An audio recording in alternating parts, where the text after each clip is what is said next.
كيف تكون تخدم بلدك وأنت تسيء إلى محيطك؟ يعني كيف يكون بلدك بخير إذا كان محيطك ليس بخير؟ وهذا وهذه هي بالضبط النقطة التي أحاول أن أقولها، وهي أنه عليه أن يخدم بلده، ولكن بنفس الوقت خدمة بلده تأتي من خدمة جاره، خدمة بلده تأتي من خدمة دولة شقيقة يتعامل معها في ضمن مجلس تعاون خليجي. يعتبر بالحقيقة مجلس التعاون الخليجي اليوم يعتبر هو النواة القوية والصحيحة للعالم العربي، ومجلس التعاون الخليجي لا يزال يواجه تحديات، وعلى جميع دوله أن تتعاون لمواجهة هذه التحديات وأن لا تعمل على تقويض مصلحة بعضها.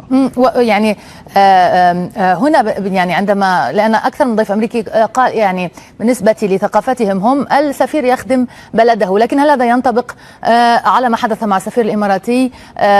هل يمكن أن نقول أنه يخدم بلده أم يخدم رؤية شخص في بلده قد لا تكون مناسبة للبلد أصلا؟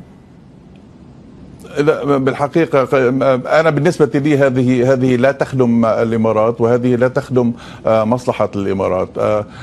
الإمارات يجب أن تكون دولة عربية من الصميم العربي، يجب أن تكون مهتمة بالدفاع عن جميع القضايا العربية، وفي صلبها قضية فلسطين، وفي التعامل مع أشخاص ومنظمات في واشنطن مصلحتها الأساسية وهدفها الأساسي هو خدمة مصلحة إسرائيل وتوسع إسرائيل وبقاء إسرائيل في الأراضي الفلسطينية المحتلة. التعاون مع هذا هو مناقض تماما لمصلحة البلد ولمصلحة القضية العربية.